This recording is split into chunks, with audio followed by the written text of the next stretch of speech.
देखिए सबसे पहला टॉपिक क्या है हमारा, हिंदी साहित्य की पद्धतियां। तो सबसे पहले हम हिंदी साहित्य को कंप्लीट कवर करते हैं, ठीक है।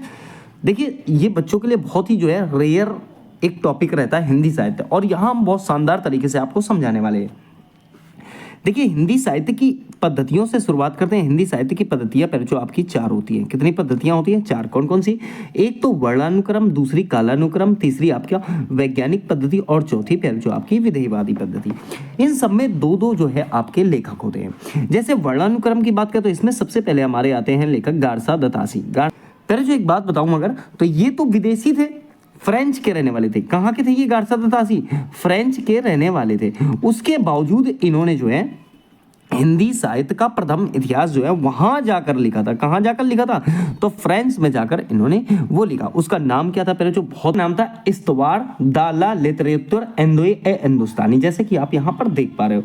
पहले जो ये मैंने बताया फ्रेंच विद्वान थे, और इन्होंने जो है इसको सबसे पहले 1839 में इसका पहला भाग, और दूसरा 1847 में जो है प्रकाशित किया था। याद रखना, पहले जो इन्होंने 738 कवियों का विवरण जो है उसमें दिया, जो हिंदी और उर्दू से संबंधित थे, जिसमें 72 कवि हिंदी से संबंधित है, ठीक है। और तो इस प्रकार से आप कह सकते हो हिंदी साहित्य का पहला ऐतिहासिक ग्रंथ जो है इसे माना जाता है, हालांकि ये व्यवस्थित नहीं था। उसके बाद दूसरे कवि आए पेरेचो, जिनका नाम था शिव सिंह सेंगर। दूसरे कवि क्या थे पेरेचो? शिव सिंह सेंगर।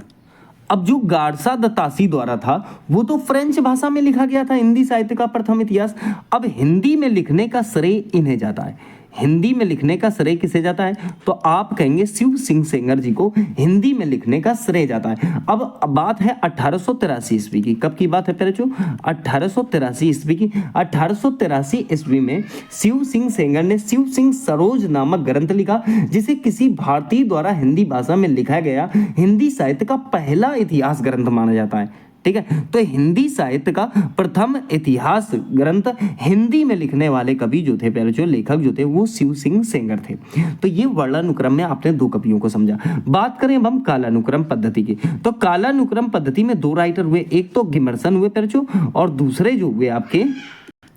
तो कालानुक्रम का मतलब क्या है? इन्होंने हिंदी साहित्य को विभिन्न कालों, जैसे चारण काल है, 15वीं शताब्दी का धार्मिक पुनर्जागरण आदि में जो है विभाजित किया, और उसके साथ साथ प्यारे जो वर्णानुक्रम पद्धति जो थी उसमें गारसा दतासी ने जो कमियां की थी उनको दूर करने के लिए इन्होंने जो है कालानुक्रम पद्धति को प्रयोग किया। उन्होंने कवियों का तिथि क्रम भी जो है निर्धारित किया था, इसीलिए ये लोग जो है इसके लिए जाने जाते हैं, ठीक है। तो काल विभाजन इनके द्वारा किया गया था, लेकिन ये इतना ज्यादा मान्य नहीं था, ठीक है। फिर आई हमारी अगली पद्धति, जिसका नाम था पहले जो आपका वैज्ञानिक पद्धति। कौन सी पद्धति? वैज्ञानिक पद्धति, ठीक है। अब इसमें दो राइटर थे, एक तो हजारी प्रसाद द्विवेदी और एक गणपति चंद्र गुप्त। इन्होंने प्यारे बच्चों इतिहास दर्शन को जो है वैज्ञानिक दृष्टि जो है प्रदान की थी। तो ये बात आपको यहाँ पर याद रखना, और इनके माध्यम से जो है आदिकाल और भक्ति काल की रूढ़िवादी धारणाओं को भी तोड़ने का कार्य किया गया था। फिर आते हैं विधेयवादी पद्धति। विधेयवादी में अडोल्फ फॉन आते हैं, और दूसरे आपके रामचंद्र शुक्ल जी आते हैं। एक बात याद रखना प्यारे जो हिंदी साहित्य इतिहास जो है लिखा गया नागरी प्रचारणी सभा द्वारा प्रकाशित हुआ प्यारे जो, ये आपका 1929 में। इसमें 3 लोग जो है अहम थे प्यारे बच्चों। ये काशी से प्रकाशित हुआ। कहां से प्रकाशित हुआ? काशी से। ये भी आपको याद रखना है। वो जो 3 आदमी मैंने आपको बताए, ये जो है प्यारे बच्चों नागरी प्रचारणी सभा, ये जो नागरी प्रचारणी सभा है प्यारे बच्चों, इसमें 3 लोगों ने जो है इसकी स्थापना की थी 16 जुलाई और आपका 1893 में। कब? 16 जुलाई 1893 में जो है पेरचो इसकी स्थापना होती है। और एक बात याद रखना, एक थे श्याम सुंदर दास, दूसरे पंडित राम नारायण मिश्र, और तीसरे पेरचो ठाकुर शिव कुमार सिंह द्वारा जो है की गई थी वाराणसी के क्वींस कॉलेज में। तो ये बात याद रखना, ये संस्था जो थी पेरचो हिंदी भाषा और देवनागरी लिपि के प्रचार प्रसार के लिए स्थापित की गई थी, और जिसके अध्यक्ष जो है बाबू राधा कृष्ण दास बने थे। पूरी बात आपको पेरचो याद रखनी है बहुत शानदार तरीके से। आचार्य रामचंद्र शुक्ल द्वारा जो है इसे प्रकाशित किया गया था। इसके द्वारा, मतलब इस संस्था ने जो है आचार्य रामचंद्र शुक्ल का जो है हिंदी साहित्य का इतिहास जो था उसे प्रकाशित किया था। बड़ी मुश्किल में पेरचो ये प्रकाशित करने में जो है कामयाब हो पाए थे, क्योंकि पेरचो ये जो संस्था थी ये छोटी मोटी चीजों को जो है प्रकाशित नहीं करती थी। तो इसके लिए बड़ी भाग दौड़ करनी पड़ी आचार्य रामचंद्र शुक्ल को इसके द्वारा जो है प्रकाशित करने के लिए, क्योंकि एक बात उस समय ये थी कि नागरी प्रचारणी सभा द्वारा अगर कोई चीज प्रकाशित हो जाए तो ये समझ लो उसकी वैल्यू बढ़ जाती थी। इसीलिए ये पीछे पड़े हुए थे कि नागरी प्रचारणी सभा ही जो है हमारी इस पुस्तक का जो है प्रकाशन करे, इस हिंदी साहित्य इतिहास का प्रकाशन करे, इसीलिए ये जो ज्यादा प्रसिद्ध हो चुका था। तो ये बात आपको यहाँ तक याद रखनी है। अब देखिए यहाँ पर हमने जो पिछले टॉपिक देखा उसका रिव्यू लिया है। रिव्यू शानदार। देखिए प्रारंभिक प्रयास की बात करें तो पहला प्रयास गार्सा तासी द्वारा किया गया, फ्रेंच विद्वान थे, ग्रंथ का नाम लिखा है इस्तवार दाला लिटरेचर एंड्रोई ए हिंदुस्तानी। ठीक है, अगर बात करें तो हिंदी में अगर बात करते हैं जो तो हिंदी भाषा में प्रथम ग्रंथ शिव सिंह सरोज शिव सिंह सेंगर द्वारा लिखा गया और 1833 में। ये बात पीछे बताई थी मैंने। काल विभाजन एवं प्रमुख ग्रंथ की बात करें तो देखिए the modern vernacular literature of Hindustan, ये जॉर्ज गियर्सन द्वारा लिखा गया। इसमें 952 कवियों का जो है वर्णन किया गया। सर्वप्रथम व्यवस्थित काल विभाजन इनके द्वारा दिया गया था। ठीक है, सर्वाधिक प्रमाणिक हिंदी साहित्य का इतिहास जो है ये किसने लिखा? आचार्य रामचंद्र शुक्ल के द्वारा जो है राइटिंग की गई थी। और मैंने बताया जो आपकी नागरी प्रचारणी सभा जो श्याम सुंदर दास और रामनारायण मिश्र ठाकुर शिव कुमार सिंह द्वारा जो शुरू की गई थी उसके अंतर्गत इसको जो है प्रकाशित किया जाता है। ठीक है, अन्य प्रमुख साहित्य ग्रंथ भी हैं जैसे मिश्र बंधु विनोद, इसके लेखक जो हैं वो मिश्र बंधु हैं। ठीक है, हिंदी साहित्य का आलोचनात्मक इतिहास, ये डॉक्टर रामकुमार वर्मा द्वारा जो है इसके लेखक जो थे फिर देखिए हिंदी साहित्य की भूमिका आचार्य हजार प्रसाद द्विवेदी द्वारा लिखा जाता है। हिंदी साहित्य का वैज्ञानिक इतिहास डॉक्टर गणपति चंद्र गुप्त के द्वारा लिखा जाता है। हिंदी साहित्य का वृहत इतिहास ये आपका नागरी प्रचारणी सभा काशी द्वारा जो है निकाला जाता है। तो ये बात आप यहाँ पर अच्छी तरीके से रिव्यू में भी समझ सकते हैं। ठीक है, बढ़ते हैं थोड़ा सा काल विभाजन की तरफ। कहाँ? तो काल विभाजन की तरफ। देखिए महावीर प्रसाद द्विवेदी सरस्वती पत्रिका के संपादक थे। ठीक है, प्यारे जो इसका प्रकाशन जो है, प्रकाशन की अगर बात करें जो इसका प्रकाशन था किसका, तो आप कहोगे सरस्वती पत्रिका का। वो था प्यारे जो आपका 1900 में। कब? जनवरी 1900 में इसका प्रकाशन हुआ। वहीं एक बात ध्यान रखना, इसका मुख्यालय प्यारे जो इसका मुख्यालय जो रखा गया था वो प्रयागराज। कहने का मतलब उस समय तो इलाहाबाद था ना, लेकिन अब प्रयागराज है। ठीक है, फिर देखिए हिंदी साहित्य में आचार्य रामचंद्र शुक्ल है। हिंदी साहित्य में आचार्य कौन? तो रामचंद्र शुक्ल है। हिंदी साहित्य में पंडित कौन है? तो हजारी प्रसाद द्विवेदी को हिंदी साहित्य का पंडित माना जाता है। तो ये पॉइंट भी आप यहाँ पर याद रखेंगे। फिर देखिए अब काल विभाजन की तरफ हम आगे बढ़ते हैं। तो देखिए आचार्य रामचंद्र शुक्ल के अनुसार जो हिंदी साहित्य का काल विभाजन बहुत ही इंपॉर्टेंस रखता है। ठीक है, अब देखिए इसमें इसको जो है उन्होंने आचार्य रामचंद्र शुक्ल ने पहले 4 भागों में डिवाइड किया। किसमें तो आदिकाल, भक्तिकाल, रीतिकाल, आधुनिक काल। ठीक है, आदिकाल, भक्तिकाल, रीतिकाल और आधुनिक काल में से जो है डिवाइड किया गया। ठीक है, अब देखिए अगर बात करें तो आदिकाल को ही जो है फिर जो आपका आदिकाल जो है आदिकाल को ही वीर गाथा काल के नाम से जाना जाता है और भक्ति काल को हिंदी साहित्य का स्वर्ण के नाम से जाना जाता है, हिंदी साहित्य के स्वर्ण युग के नाम से जाना जाता है। ठीक है, फिर देखिए रीतिकाल आता है, आधुनिक काल आता है। आदिकाल का जो समय था 1000 ईस्वी से 1375 ईस्वी तक रहा और फिर जो है भक्ति काल का 1375 ईस्वी से 1700 ईस्वी तक, फिर रीति काल का 1700 ईस्वी से 1900 ईस्वी तक और आधुनिक काल का परिचय जो है 1900 ईस्वी से वर्तमान तक चला। देखिए हिंदी साहित्य का काल विभाजन आचार्य रामचंद्र शुक्ल द्वारा जो है प्रस्तुत इतिहास दृष्टि पर आधारित है, जो साहित्य की प्रवृत्तियों, भाषा विकास, सामाजिक ऐतिहासिक परिस्थितियों को ध्यान में रखकर जो है किया गया था। ठीक है, तो ये पॉइंट आपको याद रखना है। अब देखिए पहले तो इसके पार्ट समझ लेते हैं। किसके? हिंदी साहित्य के पार्ट समझ लेते हैं, तो इनको आप बढ़िया तरीके से समझना। सबसे पहले मैं बात करूंगा आदिकाल में। तो आदिकाल के प्रमुख कवि कौन से हैं ये समझो आप। एक बात और आपको याद रखनी है कि जो आदिकाल था इसका नामकरण कैसे हुआ, यहां पर आप देखिएगा। आदिकाल नाम जो है हजारी प्रसाद द्विवेदी जी द्वारा दिया गया। वीर गाथा काल इसको आचार्य शुक्ल द्वारा बोला गया। प्रारंभिक काल मिश्र बंधु द्वारा बोला गया। शून्य काल डॉक्टर गणपति चंद्र गुप्त द्वारा बोला गया। वीर काल आचार्य विश्वनाथ जी द्वारा बोला गया। आधार काल डॉक्टर सुमन राजे द्वारा बोला गया। संधि चारण काल राम कुमार वर्मा द्वारा बोला गया। चारण काल विमर्शन द्वारा बोला गया। सिद्ध सामंत काल राहुल शंकरात्यायन द्वारा बोला गया। ठीक है, अब हम इनके कवि की बात कर लें तो प्यारे बच्चों जैसे अगर बात करें तो जगन्निक हैं, नरपतिनाल हैं, चंद्र बरदाई हैं, दलपति विजय। ठीक है, तो जगन्निक जो है आपके परमाल रासो के, ठीक है, नरपतिनाल बीसल देव रासो, और वहीं चंद्र बरदाई जो है ये पृथ्वीराज रासो, दलपति विजय खुमान रासो। आप कमेंट में हमें एक बात बताओ कि आला खंड किससे संबंधित है, इन चार में से आला खंड जो है किससे संबंधित है। ठीक है, तो ये आपने समझा आदिकाल के बारे में। देखिए हिंदी भाषा और साहित्य का ये सबसे जो है शुरुआती काल है। इस काल में हिंदी साहित्य की प्रारंभिक रचनाएं भाषा और काव्य के रूप में जो है विकसित हो रही थी, इसीलिए इसको जो है आपका आदिकाल बोला गया। ठीक है, भक्ति काल में अगर बात करें तो इसको दो पार्ट में डिवाइड किया गया, एक सगुण और दूसरा फिर जो आपका निर्गुण। इसे जो है भारतीय साहित्य का स्वर्ण युग भी बोला जाता है, किसे, भक्ति काल को। ठीक है, अब सगुण और निर्गुण, सगुण में क्या था, देखिए सगुण क्या होता था, सगुण का मतलब होता था साकार, सगुण का मतलब क्या होता है प्यारे बच्चों, साकार। ठीक है, वहीं अगर बात करें निर्गुण की तो निर्गुण का मतलब होता है आपका निराकार। ठीक है, पहले तो इनके अर्थ समझो, एक हो गए साकार और एक हो गए निराकार, क्योंकि उस समय ईश्वर को मानने के, ईश्वर को जो है ईश्वर की आराधना करने के दो प्रमुख मार्ग थे। सगुण में जो है पहले जो आपका भगवान के रूप, अवतार और लीलाओं, रामकृष्ण की पूजा होती थी, जबकि निर्गुण में निराकार, सर्वव्यापी परमेश्वर जैसे कबीर, नानक का ध्यान किया जाता था। तो इस प्रकार से आप समझ सकते हो।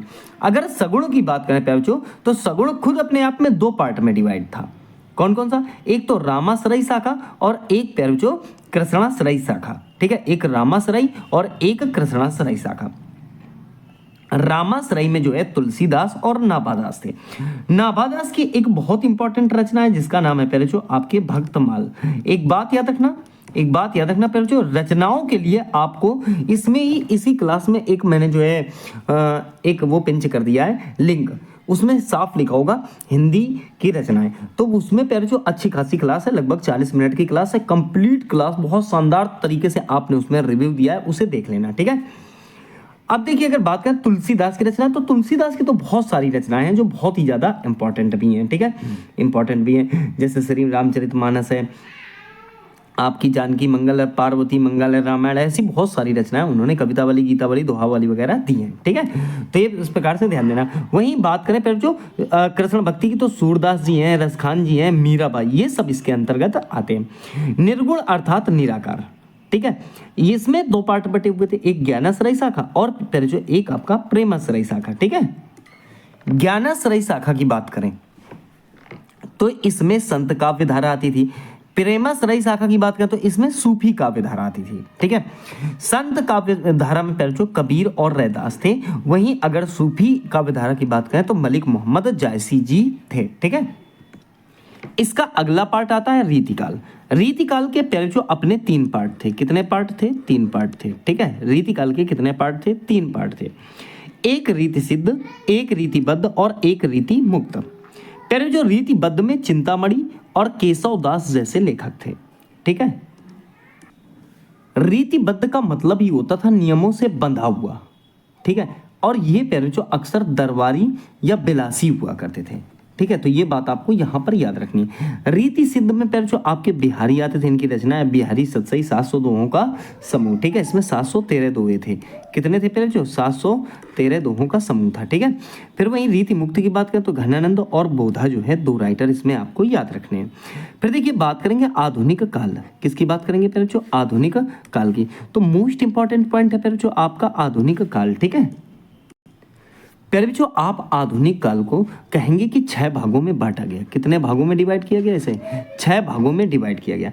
इसे आप ऐसे समझ सकते हो कि एक तो आपका पहले जो यहाँ पर जो मैंने आपको 4 भाग दर्शाए हैं। ठीक है, 4 भाग कौन कौन से, एक भारतेंदु युग, एक द्विवेदी युग, एक छायावादी युग और एक प्रगतवादी युग। ठीक है, दो कौन से हैं, एक तो पहले जो आपका प्रयोग हो जाता है, क्या हो जाता है, प्रयोगवादी। एक कौन सा है, प्रयोगवादी युग, और एक हो जाएगा पहले जो आपका नई कविता का युग। ठीक है, नई कविता का युग। तो इस प्रकार से इसका समय भी होता है, समय भी होता है पर जो क्या क्या कि भारतेंदु युग को ही पुनर्जागरण काल के नाम से जाना जाता है। इस युग को हम किस नाम से जानते हैं? पुनर्जागरण काल के नाम से भी जानते हैं, तो ये बात आपको याद रखनी है, ठीक है। द्विवेदी युग को पर जो हम सुधार काल के नाम से जानते हैं। किस काल के नाम से? सुधार काल के नाम से जानते हैं, ठीक है। अच्छा, भारतेंदु युग का जो समय था, भारतेंदु युग का जो समय था वो 1850 से फिर जो 1850 से जो है आपका 1900 तक जाता है। कितना जाता है? 1850 से 1900 तक। वहीं द्विवेदी युग का जो शासन था वो प्यारे जो 1900 से आपका 1920 तक जाता है। फिर छायावाद की बात अगर करूं तो ये आपका 1920 से प्यारे जो 1936 तक जाता है।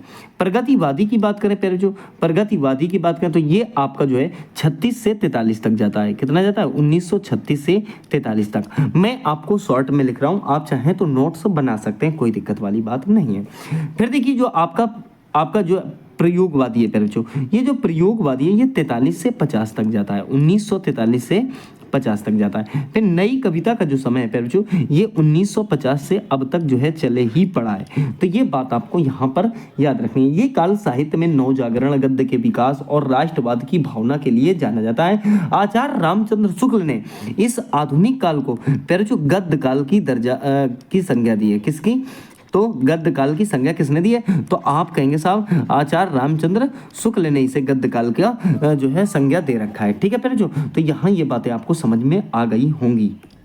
प्यारे जो एक बात ध्यान देना कि अगर आप किसी भी एग्जाम की तैयारी कर रहे हैं, चाहे यूपीपी, होमगार्ड हो, एसआई हो, टेट हो, रेलवे, बैंक, आर्मी, किसी भी चीज़ की तैयारी कर रहे हो तो आपके लिए जीएस के लिए शानदार बैच है, एक ऑफर है आपके पास प्यारे जो, कि ये जो है हमने 2026 का रिव्यू लेते हुए, चाहे उसका करंट अफेयर हो या प्यारे जो आपका हिस्ट्री हो, कॉन्स्टिट्यूशन हो, करंट अफेयर है, उत्तर प्रदेश है, स्टैटिक जीके, शानदार कंटेंट हमने जो है स्टैटिक जीके का बनाया प्यारे जो, आप एक बार डेमो चेक कर लेना। इकोनॉमिक्स है, ज्योग्राफी है, ये सारा कंटेंट मात्र प्यारे जो हम आपको 59 में प्रोवाइड करा रहे हैं। अगर आप इस कॉम्बो पैक को परचेज करते हो तो उसके साथ ये 3 पीडीएफ आपको जो समान हिंदी की जिसकी हम क्लास ले रहे हैं, इसकी पीडीएफ भी आपको जो है फ्री में मिल जाएगी, ठीक है, बिल्कुल फ्री में मिल जाएगी, ठीक है। तो आप चाहते हैं तो प्यारे जो आप एक बार हमारे इस नंबर पे कांटेक्ट कीजिए और वहां आप डिटेल देख लीजिए, उसमें डेमो मिल जाएगा और उसके बाद आप इसे परचेज कर सकते हो। प्यारे जो 59 बहुत ही कम प्राइस है, ठीक है, बहुत ही ज़्यादा कम प्राइस है, ताकि आपको कोई दिक्कत ना आन पड़े, कोई भी बच्चा जो बड़ी आसानी से खरीद सकता है, ठीक है। देखिए बात करेंगे हिंदी साहित्य में पहले जो आपके महत्वपूर्ण तथ्य की, ठीक है। किसकी बात करेंगे? तो हिंदी साहित्य में महत्वपूर्ण तथ्यों की बात करेंगे। तो यहाँ गौर करना, हिंदी के प्रथम कवि प्यारे जो सरहपा हैं, इन्हें ही सरहपाद भी बोला जाता है। कहने का मतलब है आप ऐसे भी लिख सकते हो, ठीक है, ऐसे भी लिख सकते हो। फिर हिंदी की प्रथम रचना प्यारे जो श्रावकाचार है। हिंदी की प्रथम रचना कौन सी है? श्रावकाचार है, ठीक है। कभी क्वेश्चन पूछ ले कि श्रावकाचार के लेखक कौन है प्यारे जो, तो आप कह सकते हो आचार्य देवसेन जी। कौन है प्यारे बच्चों? आचार्य देवसेन ने जो है इसकी रचना की है। तो ये पॉइंट भी आपको प्यारे बच्चों शानदार तरीके से याद रखना है। चलिए फिर देखिए, हिंदी गद्य का प्रथम युग भारतेंदु युग है। हिंदी साहित्य की प्रथम कहानी इंदुमती किशोरी लाल गोस्वामी द्वारा रचित है। हिंदी की प्रथम मौलिक गद्य कथा प्यारे जो रानी केतकी की कहानी है, ठीक है। और ये है किसकी प्यारे जो, तो आप कहेंगे सैयद इंसा अल्लाह खां की है, ठीक है। फिर देखिए, हिंदी भाषा का प्रथम प्रमाणिक ग्रंथ पृथ्वीराज रासो चंद्र बरदाई का। खड़ी बोली का प्रथम महाकाव्य प्री प्रवास है, ठीक है। और प्यारे जो प्री प्रवास है किसका? तो हमारे हरियोग जी का है। किसका है प्यारे जो? हरियोग जी का है। ये बात आपको याद रखनी है। बात अगर हरियोग जी की करें तो प्यारे जो 1909 से 1913 के बीच ये महाकाव्य लिखा गया था और ये राधा कृष्ण की कथा पर आधारित है, जिसमें श्री कृष्ण को एक समाज सुधारक के रूप में चित्रित किया गया है, ठीक है। और खड़ी बोली काव्य भाषा के रूप में इसे जो है स्थापित किया, ठीक है। फिर देखिए, आधुनिक ढंग से लिखी गई पहली एकांकी बादल की मृत्यु। पहली एकांकी प्यारे जो कौन सी? तो बादल की मृत्यु किसकी है प्यारे जो? ये किसकी है? तो प्यारे जो राम कुमार वर्मा जी एक राइटर हैं। कौन से? तो आप कहेंगे राम कुमार वर्मा उनकी है, ठीक है। हिंदी का प्रथम उपन्यास परीक्षा गुरु लाला श्रीनिवास दास जी का है। हिंदी का प्रथम आत्मकथा अर्धकथानक है। हिंदी का प्रथम एकांकी एक घूट है, ठीक है। तो ये है प्यारे बच्चों आपकी जयशंकर प्रसाद जी की। किसकी है प्यारे बच्चों? जयशंकर प्रसाद की। इसको लेकर थोड़ा सा मतभेद भी रहता है, इसको लेकर थोड़ा सा मतभेद भी रहता है। कभी कभी ऐसे ही क्वेश्चन आ जाएगा और बोल देगा राम कुमार वर्मा। तो प्यारे बच्चों याद रखना, आधुनिक ढंग से अगर लिखी गई तो बादल की मृत्यु है, ठीक है। लेकिन अगर नॉर्मल बोलता है हिंदी का प्रथम एकांकी तो एक घूंट लगाना है आपको, ठीक है। हिंदी में प्रथम जीवनी भक्तमाल है नापादासी की, ठीक है। हिंदी का प्रथम मौलिक नाटक नहुस है प्यारे जो गोपाल चंद्र गिरधर दास का। हिंदी का प्रथम रिपोर्टर लक्ष्मीपुरा है। तो प्यारे जो ये पॉइंट आपकी समझ में आ गए होंगे। चलिए, हिंदी का प्रथम रेखा चित्र पदम पराग है। हिंदी का प्रथम महाकवि प्यारे जो चंद्र बरदाई, हिंदी का प्रथम महाकवि चंद्र बरदाई है। हिंदी का प्रथम चलचित्र फिल्म राजा हरिश्चंद्र है। और हिंदी की प्रथम बोलती फिल्म प्यारे जो आलम आरा है। प्रथम मुकरिया की शुरुआत प्यारे जो किसने की? तो अमीर खुसरो ने की थी, ठीक है। प्रथम सूफी कवि तो आसायत जी हैं। प्रथम आदि कवियत्री तो मीराबाई है, ठीक है। हिंदी का प्रथम ग्रंथ पद्म चरित है, ठीक है। याद रखना प्यारे बच्चों, ये जो पद्म चरित है इसे ही पुमऊ चरऊ बोला जाता है, ठीक है। पुमऊ और चरऊ, ठीक है। तो यहाँ गड़बड़ मत करना। तो इसे ही आप दूसरी भाषा में क्या कह सकते हो? अपभ्रंश का प्रथम महाकाव्य, ठीक है। क्या कह सकते हो? गड़बड़ मत करना प्यारे बच्चों। अपभ्रंश, अपभ्रंश का प्रथम जो है महाकाव्य। बहुत इंपॉर्टेंट पॉइंट है प्यारे बच्चों, ठीक है। तो पुमऊ चरऊ है किसके? स्वयंभू द्वारा जो है प्यारे बच्चों ये रचित है। हिंदी का पहला समाचार पत्र उद्दंड मार्तंड जुगल किशोर शुक्ल द्वारा जो है इसे रचित किया गया। तो प्यारे जो उद्दंड मार्तंड के बारे में एक बात ये याद रखनी कि 30 मई 1826 को, कब प्यारे बच्चों? 30 मई 1826 को जो है 1826 को कलकत्ता, जिसे अब कोलकाता से एक समाचार साप्ताहिक पत्र के रूप में इसे शुरू किया गया था। और इसका शाब्दिक अर्थ होता है समाचार सूर्य, ठीक है। प्रथम विश्व हिंदी सम्मेलन 1975 में नागपुर में आयोजित हुआ। और अभी हाल ही में कौन हुआ है? तो प्यारे बच्चों आपको ये भी याद रखना, बहुत इंपॉर्टेंट पॉइंट है। हाल ही में 2023 में हुआ था, 2023 में हुआ था। कौन सा था प्यारे बच्चों? तो ये 12वां था। 2023 वाला कौन सा था? तो आप कहेंगे 12वां था, ठीक है। और 12वां ये प्यारे बच्चों कहाँ हुआ? तो ये हुआ था आपका नाड़ी में, नाड़ी। अब नाड़ी कहाँ पड़ता है? तो ये पड़ता है प्यारे बच्चों आपका फिजी में। कहाँ पड़ता है? फिजी में, ठीक है। फिर देखिए, हिंदी की आदि कवयित्री मीराबाई जी हैं, ठीक है। हिंदी साहित्य के लिए प्रथम ज्ञानपीठ पुरस्कार सुमित्रा नंदन पंत को मिला चिदम्बरा के लिए, ठीक है। हिंदी साहित्य के लिए प्रथम साहित्य अकादमी पुरस्कार माखनलाल चतुर्वेदी को मिला हिम तरंगणी के लिए। हिंदी के लिए प्रथम व्यास सम्मान डॉक्टर रामविलास शर्मा को मिला भारत के भाषा परिवार और हिंदी के लिए, ठीक है। हिंदी के लिए प्रथम सरस्वती सम्मान डॉक्टर हरबंस राय बच्चन को मिला उनकी आत्मकथा के लिए। और प्यारे बच्चे याद रखना, ये जो है अमिताभ बच्चन के पिताजी हैं, ठीक है। चलिए, अब देखिए यहाँ पर कुछ महत्वपूर्ण पॉइंट है जो बहुत इंपॉर्टेंट है। जैसे कृत्रिम हिंदी किसे कहते हैं प्यारे बच्चों? तो रेखता को कृत्रिम हिंदी कहा जाता है। मानक हिंदी से क्या तात्पर्य है प्यारे बच्चों? तो आदर्श के रूप में हिंदी का स्वीकृत रूप जो है वही है क्या प्यारे बच्चों? आपका मानक हिंदी। आदर्श के रूप में हिंदी का स्वीकार रूप जो है वो मानक हिंदी कहलाता है। देखिए, हिंदी कविता को छंदों की परिधि से मुक्त करने वाले कौन है? तो प्यारे बच्चों सूर्यकांत त्रिपाठी निराला थे, ठीक है। हिंदी साहित्य में कवियों का कवि किसे कहा गया? तो हरिवंश राय बच्चन को जो है हिंदी साहित्य में कवियों का कवि कहा गया। महात्मा गांधी ने हिंदी के प्रचार प्रसार के लिए कौन सी संस्था बनाई? तो राष्ट्र भाषा प्रचार समिति जो है बनाई थी। खड़ी बोली हिंदी को विभाषा कहा जाता है। क्या कहा जाता है? विभाषा कहते हैं, ठीक है। भाषाई आधार पर सर्वप्रथम गठित होने वाला राज्य कौन सा है? तो आंध्र प्रदेश है प्यारे बच्चों। इसे प्यारे बच्चों आपका 1 अक्टूबर, कब? तो 1 अक्टूबर 1953 को जो है आपका मद्रास राज्य के तेलुगु भाषी क्षेत्रों को अलग करके इसका गठन किया गया था। इस राज्य की स्थापना के लिए स्वतंत्रता सेनानी पोटी श्री रामुलु, नाम याद रखना प्यारे बच्चों, क्या नाम है? पोटी और श्री रामुलु, ठीक है। श्री रामुलु ने 1952 में भूख हड़ताल के दौरान अपने प्राण त्यागे, जिसके बाद ये निर्णय लिया गया था, ठीक है। हिंदी को राजभाषा बनाने का प्रस्ताव दिया गया किसके द्वारा? गोपाल स्वामी अयंगर द्वारा, ठीक है। हिंदी शब्द है तो फारसी भाषा का शब्द है। संस्कार की भाषाओं में हिंदी है। संस्कार की भाषाओं में स्थान है हिंदी का कौन सा? तो प्यारे बच्चों आपको होगा तीसरा। भारतवर्ष के लिए हिंदी भाषा का नाम सबसे पहले सुझाया गया तो मदन मोहन मालवीय द्वारा। हिंदी भाषा का जन्म हुआ है तो पाली प्राकृत से, ठीक है। देव भाषा की भाषा है तो प्यारे बच्चों संस्कृत है। हिंदी साहित्य का आलोचनात्मक इतिहास किसने लिखा, तो राम कुमार वर्मा जी ने लिखा। आधुनिक युग का तुलसी किसे कहते हैं, तो मैथिली शरण गुप्त को कहते हैं। राष्ट्र कवि किसे कहते हैं, सुमित्रा नंदन पंत को कहते हैं। और प्रकृति का सुकुमार किसे कहते हैं, तो ये भी आपका सुमित्रा नंदन पंत को ही कहते हैं। अब हम चर्चा करेंगे प्यारे बच्चों क्या प्रमुख कवि और उनके उपनाम की। जैसे स्वयंभू को क्या कहा जाता था, तो अपभ्रंश का प्यारे बच्चों वाल्मीकि कहा जाता था। विद्यापति को तो मैथिल कोकिल और अभिनव जयदेव कहा जाता था। सूरदास जी को पुष्टि मार्ग का जहाज, वात्सल्य रस सम्राट और खंजन नयन के नाम से जो है आपका सूरदास जी को जाना जाता था। फिर बात करें प्यारे बच्चों तुलसीदास की, तो तुलसीदास को मानस का हंस, लोकनायक, कवि शिरोमणि के नाम से जाना जाता था। केशव दास को प्यारे बच्चों कठिन काव्य का प्रेत कहते थे। और घनानंद को प्रेम की पीर का कवि कहा जाता था, ठीक है। घनानंद को क्या कहा जाता, प्रेम की पीर का कवि। सैयद इब्राहिम या रसखान जी, ध्यान रखना सैयद इब्राहिम किसका नाम, तो रसखान जी। तो सैयद इब्राहिम को रसखान ही कहा जाता था, ठीक है। उनका वास्तविक नाम रसखान का सैयद इब्राहिम था। भारतेंदु हरिश्चंद्र जी को हिंदी नवजागरण का अग्रदूत कहते हैं। बद्री नारायण चौधरी जिनको प्रेमगन बोला जाता, तो प्रेमगन की संज्ञा इनको मिली हुई है। जयशंकर प्रसाद को प्यारे जो कलाधर कहा जाता था, ठीक है।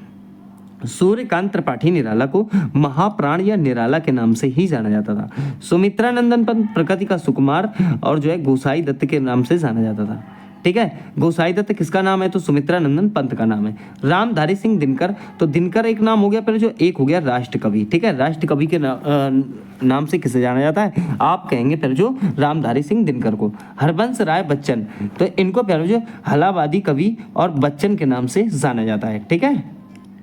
तो क्वेश्चन करता है हिंदी की नई कविता के हालावादी कवि के रूप में कौन जाना जाता है, तो आप कहेंगे हरिवंश राय बच्चन, ठीक है। माखनलाल चतुर्वेदी एक भारतीय आत्मा, ठीक है।